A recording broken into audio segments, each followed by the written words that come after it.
Madam Speaker, when we reached Monyonyo, It was the 11th hour for Parliament to decide on the controversial Protection of Sovereignty Bill 2026, which also called for an urgent NRM Parliamentary Caucus meeting.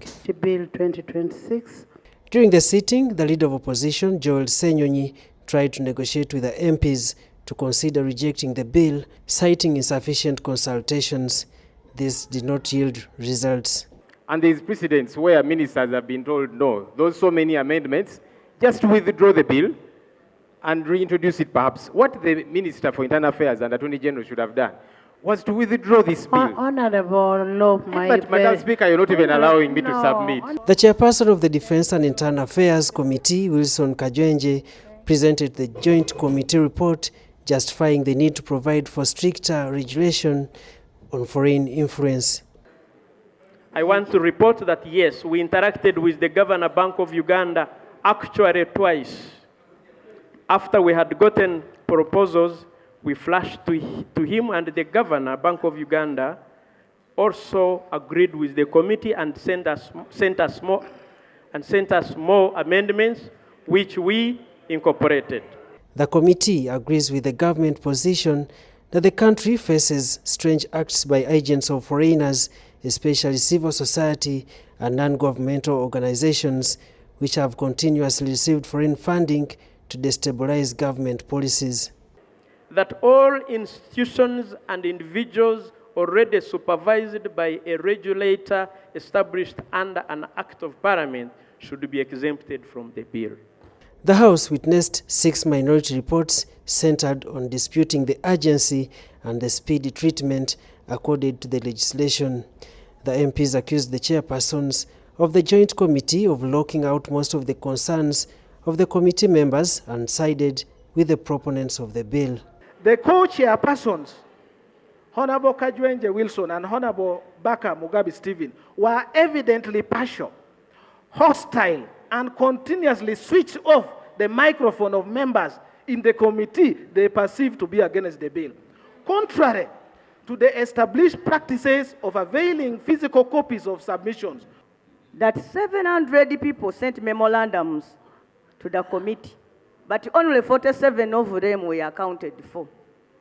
I feel so silenced. Is it your ruling that the people from Mukono should not be heard? The opposition wing went ahead to claim that the bill is sensitive in nature and the 11th Parliament risks diluting its integrity if it passes. Then the minister should move under Rule 140 of the Rules of Procedure of Parliament to withdraw the bill, incorporate the proposed amendments, and have the bill reintroduced for the first reading. The Attorney General can act on behalf of the minister on such a matter. If he agrees with such, so that they withdraw the bill, go and incorporate the proposed changes. Wish to remind colleagues that Uganda is here to stay, and therefore there is no need for firefighting. The country must not be stampeded into criminalizing politics, because politics seems to be left as the only target in the name and behind the curtain of sovereignty and security. The existing laws were not enacted in vain.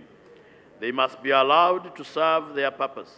The Protection of Sovereignty Bill 2026 was altered after the Attorney General and the Minister of State for Internal Affairs made last-minute formal amendments. The Speaker of Parliament, Anita Monk, defended the process, saying the objectives did not change. The House witnessed a contradiction between the interests and the interpretation of the intended legislation, as the critics maintain that the bill contravenes several provisions in the Constitution, including Article 1, which dictates the sovereignty of Uganda.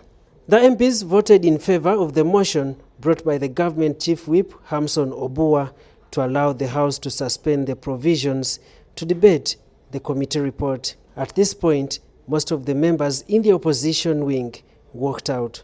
At the committee stage, the Joint Committee formally tabled several amendments as guided by the Attorney General Chirwa Kiwanuka, including reducing on the penalties to offenders and restricting the bill to apply to only agents of foreigners. Nothing in this act shall be construed as prohibiting or requiring compliance with this act for lawful foreign direct investment, portfolio investment, diaspora remittances, export proceeds, trade finance, commercial loans, humanitarian assistance.